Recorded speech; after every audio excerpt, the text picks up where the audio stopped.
സംസ്ഥാനത്ത് വീണ്ടും പക്ഷിപ്പനി പടർന്നു പിടിക്കുകയാണ്. സാധാരണ മനുഷ്യർക്ക് പക്ഷിപ്പനി പടരുന്നതിനുള്ള സാധ്യത കുറവാണെന്നാണ് പറയപ്പെടുന്നത്. എന്നാൽ ലോകത്താദ്യമായി പക്ഷിപ്പനി ബാധിച്ച് മനുഷ്യൻ മരിച്ചതായി ലോകാരോഗ്യ സംഘടന അടുത്തിടെ സ്ഥിരീകരിച്ചിരുന്നു.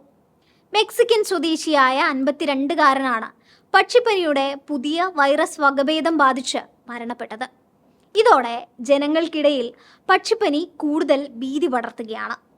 ഈ സാഹചര്യത്തിൽ ഏറ്റവും കൂടുതൽ ഉയരുന്ന ഒരു ചോദ്യമാണ് കോഴിയിറച്ചിയോ മുട്ടയോ കഴിച്ചാൽ പക്ഷിപ്പനി ബാധിക്കുമോ എന്നത്.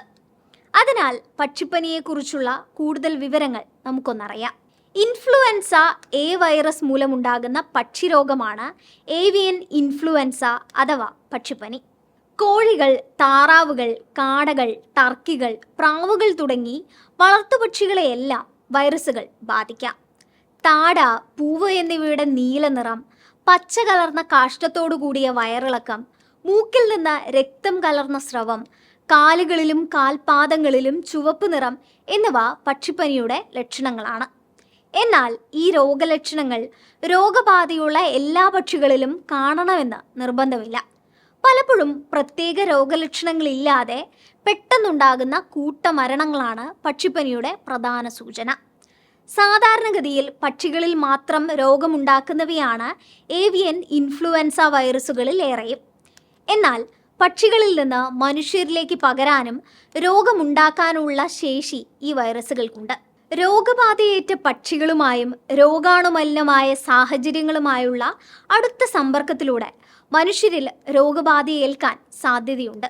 H5N1, H7N9, H7N7, H9N2 തുടങ്ങിയ ഏവിയൻ ഇൻഫ്ലുവൻസ വൈറസുകളെല്ലാം മനുഷ്യരിലേക്ക് പകരാനും രോഗമുണ്ടാക്കാനും ശേഷിയുള്ളവയാണെന്ന് കണ്ടെത്തിയിട്ടുണ്ട്. അതിനാൽ തന്നെ രോഗബാധയേറ്റതോ ചത്തതോ ആയ പക്ഷികളുമായി ഏതെങ്കിലും രീതിയിൽ സമ്പർക്കമുണ്ടായവർ, പക്ഷിക്കാഷ്ടം വളമായി ഉപയോഗിക്കുന്ന കർഷകർ, രോഗബാധ നിയന്ത്രണവുമായി ബന്ധപ്പെട്ട പ്രവർത്തനങ്ങൾക്ക് നിയോഗിക്കപ്പെട്ടവർ, രോഗബാധിത മേഖലകളിൽ താമസിക്കുന്നവർ എന്നിവരെല്ലാം പ്രത്യേക ജാഗ്രത പുലർത്തണം. ഇനി നമ്മുടെ പ്രധാന സംശയത്തിലേക്ക് കടക്കാം. രോഗബാധിതമല്ലാത്ത പ്രദേശങ്ങളിൽ മതിയായി വേവിച്ച മുട്ടയോ ഇറച്ചിയോ കഴിക്കുന്നതിൽ ഭീതിയൊന്നും വേണ്ട എന്നതാണ് വസ്തുത. എന്നിരുന്നാലും ഇറച്ചിയും മുട്ടയും കൈകാര്യം ചെയ്യുമ്പോൾ മുൻകരുതലുകൾ എടുക്കണം. അവ എന്തൊക്കെയാണെന്ന് നോക്കാം. കോഴി ഇറച്ചി 70 ഡിഗ്രി സെൽഷ്യസിൽ ചൂടാക്കുമ്പോൾ 30 മിനിറ്റിനകം വൈറസുകൾ നശിക്കും. ഇറച്ചി പാകം ചെയ്യുമ്പോൾ അതിൻ്റെ എല്ലാ ഭാഗവും നന്നായി വെന്തുവെന്ന് ഉറപ്പാക്കുക. നന്നായി വെന്താൽ കോഴിയിറച്ചിയുടെ പിങ്ക് നിറം മാറും. പാതി വെന്ത ഇറച്ചിയും ഹാഫ് ബോയിൽഡ് മുട്ടയും ബുൾസയും ആഹാരമാക്കുന്നത് ഒഴിവാക്കണം. മുൻകരുതൽ എന്ന നിലയിൽ പച്ചമാംസം കൈകാര്യം ചെയ്തതിന് ശേഷം കൈകൾ സോപ്പ് ഉപയോഗിച്ച് കഴുകി വൃത്തിയാക്കാനും ശ്രദ്ധിക്കേണ്ടതാണ്.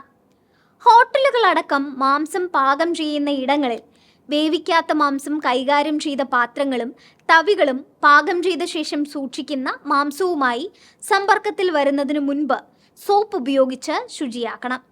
രോഗബാധയേറ്റ പക്ഷികളിൽ നിന്നുള്ള മുട്ടത്തോടും മുട്ടയുടെ വെള്ളയും മഞ്ഞയും ഒന്നും തന്നെ പക്ഷിപ്പനി വൈറസിൽ നിന്ന് മുക്തമല്ല. ഫ്രിഡ്ജിലോ ഫ്രീസറിലോ സൂക്ഷിച്ചാലും വൈറസുകൾ നശിക്കില്ല. 4 ഡിഗ്രി താപനിലയിൽ 1 മാസത്തിലധികവും 32 ഡിഗ്രി താപനിലയിൽ ഒരാഴ്ചയോളവും നിലനിൽക്കാൻ ഈ വൈറസിന് ശേഷിയുണ്ട്. അതിനാൽ മുട്ട ഉപയോഗിക്കുന്നതിന് മുൻപ് മുട്ടത്തോടിൽ കാഷ്ടം പറ്റിയിട്ടുണ്ടെങ്കിൽ അത് കഴുകി വൃത്തിയാക്കണം. കൈകളും ഇപ്രകാരം തന്നെ ശുചിയാക്കണം. ഇതുകൂടാതെ വളർത്തുമൃഗങ്ങൾക്ക് കോഴിയിറച്ചിയോ അവയവങ്ങളോ ഭക്ഷണമായി നൽകുമ്പോൾ ഇവ നന്നായി പാകം ചെയ്തുവെന്ന് ഉറപ്പുവരുത്തേണ്ടതാണ്.